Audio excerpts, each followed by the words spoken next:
Now let's watch this thing take off, and you guys tell me how realistic this looks.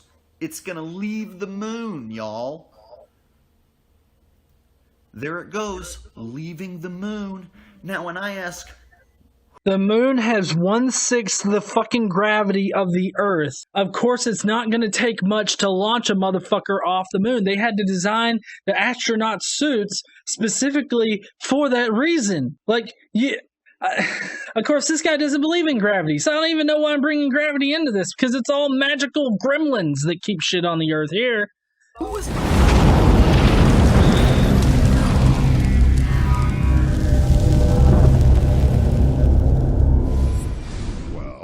We have many lines of evidence to show that Earth is round, including Apollo photos of the round Earth. God damn it! Fuck liars. I mean, he's got the whole NASA logo with liars on it, and then you know what? He's gonna go on to show you how ignorant he is of fucking perspective. Perspective, motherfucker. Fucking learn it. Why can't these people ever learn perspective? I mean, it's a very basic thing. I mean, you learn it in like middle school art class. Perspective. It's why things in the distance seem small, but when you get right fucking up to them, they're huge as shit. It's the exact same thing. It's just from the fucking moon. See, I've mentioned micropenis once, and then she goes off saying maybe micropenises are really fucking huge when you put your eyeball directly in the urethra. I have a problem, Neil, is because those Apollo images, well, they come from the government. That means I have to blindly trust men who work for a government agency, because NASA definitely is a government agency. I have to trust the government agents who supply us with these images that these are actually authentic. My problem is when I hold these images under scrutiny, they fall apart. Okay, no they don't, but to address your Illuminati conspiracy with the government here, or Elders of Zion, we learned about that today. Anyways, so to address the Illuminati conspiracy here, I mean, you have the European Space Agency, you've also got the Japanese Space Agency, you've got the ISS that has an amalgam of different countries. We're all seeing the same thing here. I mean, it's not like there's one worldwide government conspiracy to cover up the fact that we live on a flat Earth. I mean, that's one huge fucking conspiracy, and it doesn't hold up in any kind of way. So now let's get to how these photos actually fall apart, because I'm guessing that they don't, and you're just going to be ignorant of how fucking perspective works. Apollo images of the Earth from the moon, many of them depict the Earth as being a tiny ball. Just like the moon is just a tiny ball from here on Earth, right? But isn't the Earth said to be much larger than the moon? They say the Earth is way bigger than the moon, right? Like in this NASA image of the dark side of the moon, we see a comparison of the Earth being much larger. So if we were to stand on the moon, as those men claim to have done, and we were to zoom in, and again, this is a NASA image. Now, let's imagine ourselves standing there on the moon looking at Earth. How is it ever going to be a tiny ball up in the sky, like in those Apollo images? How are you ever going to see the Earth rise? It would take up your whole view. For those of you not following along, the very top image is the NASA image of the dark side of the moon.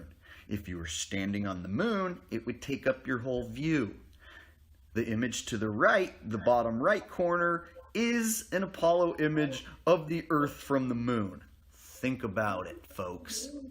The one on the bottom left image right there would be like if the moon was way closer to the Earth than it actually is. And the right is the actual view of the Earth from the moon. I mean, I know he's shitting on it, but it's just him being ignorant of like how perspective works. If you look at perspective and you learn about perspective, you would understand how faraway objects, although huge as fuck, seem very small from your particular position, because that's how goddamn physics works. That's how everything works. It doesn't just...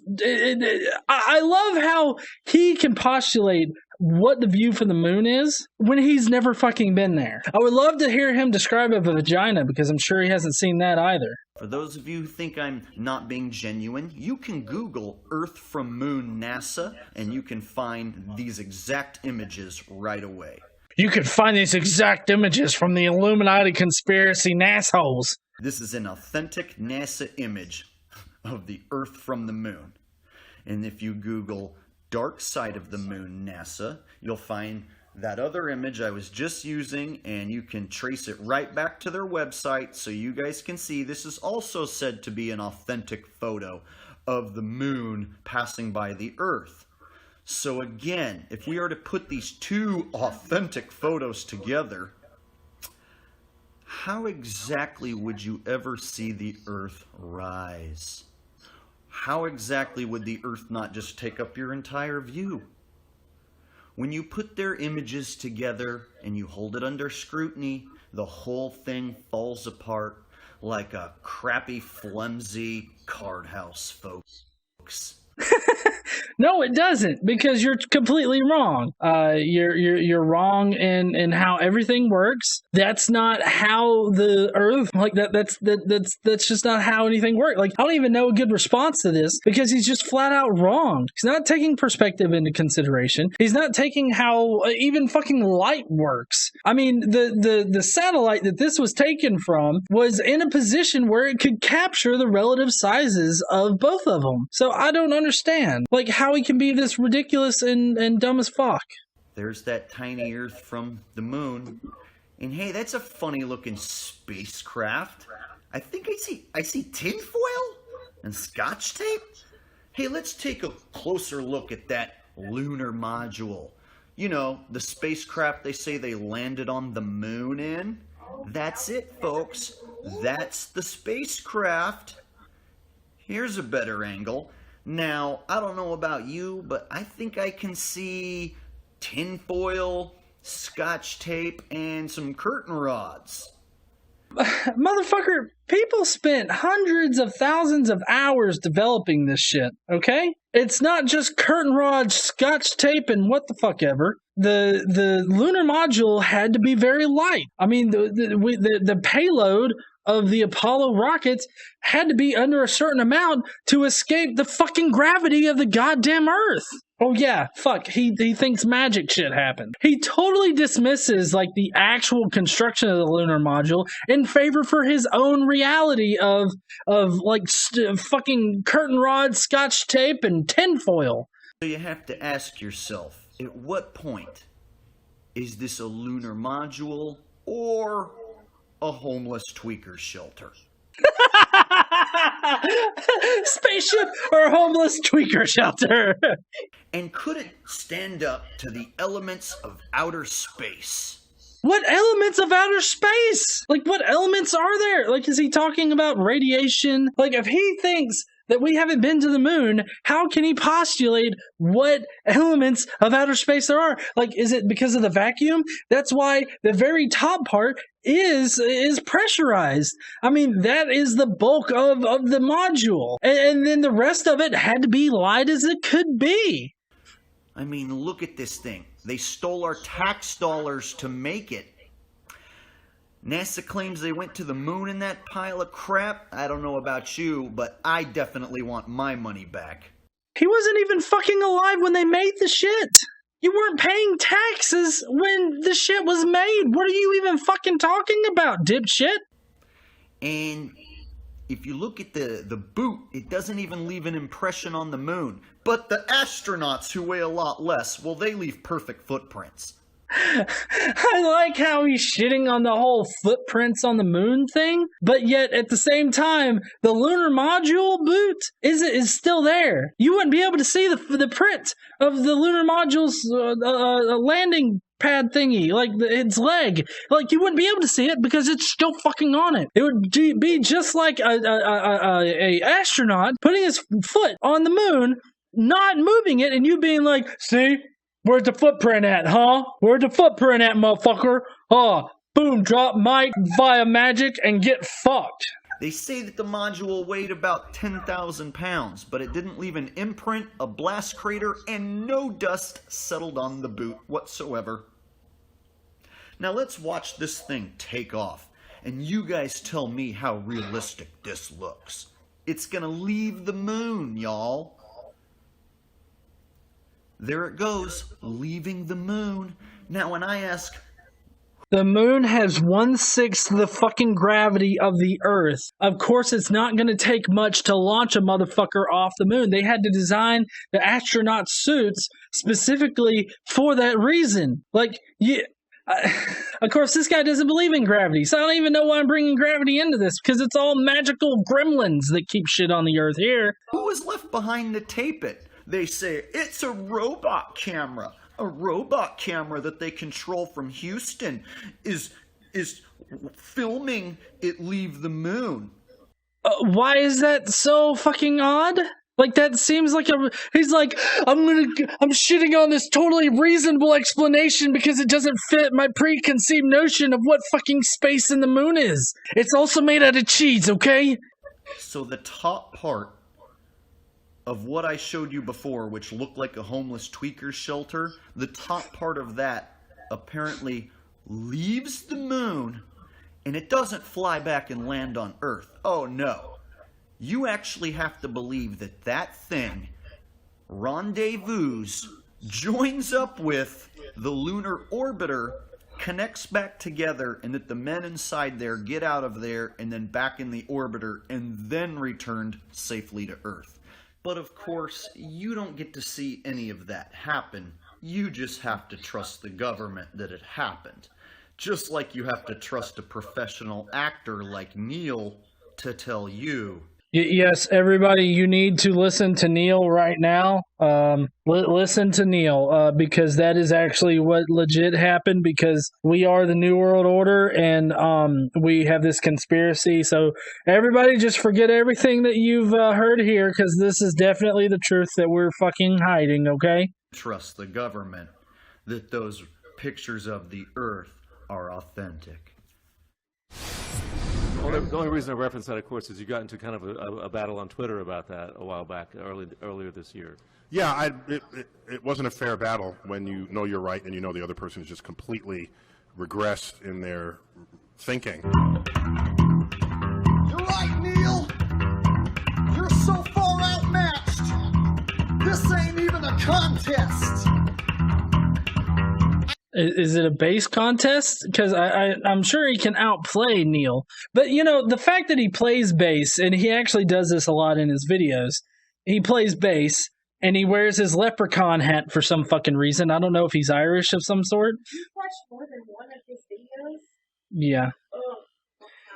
Like, it's funny to me how he plays a guitar. Guitars and you know, musical instruments in general work off of sound waves and whatnot. But, you know, his whole entire platform of a flat earth denies that fucking waves act like they do, like sound waves act like they do, or energy waves act like they do.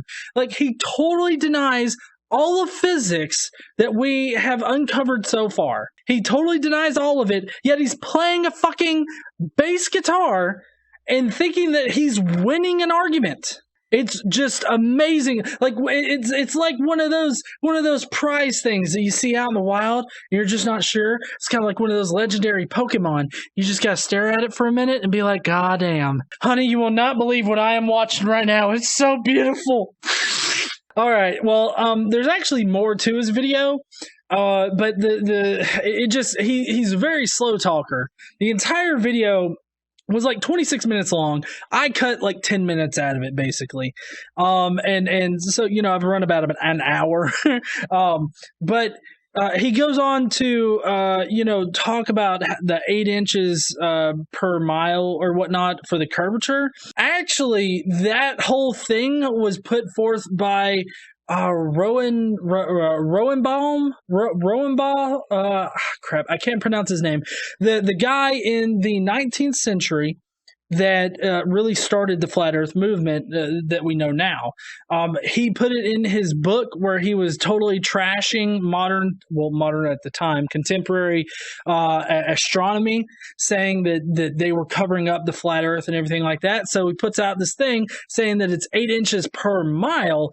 But if you actually do the geometry on it, and figure out the horizon and everything like that, it's a lot more complicated. And there's several calculators out there where you can go to and you can figure out, where the horizon is and how much of an object should be hidden by the horizon from where you are at on the Earth. So, he says that, that's something that science has deemed to be a thing, but really it's not so much science as land surveyors, which, I mean, they use science, but at very small, very small distances, that works out pretty well. The margin of error for that particular formula is small enough to where land surveyors can use it to operate reliably. But when you do it over vast distances, like this guy always tries to do, it just doesn't work. So I'm planning on doing a more informative video about that and posting that up. So I hope that you guys will watch that. If you guys have not shared this video yet, I would really appreciate it. It would help me out a lot if you did. Liking it or reacting to it is also awesome. Everybody that's been leaving comments, thank you so much for that. If you haven't left a comment yet, please let me know what your favorite part of this video was. I will see you heathens later. Don't forget to stand up and use your voice. Bye, guys.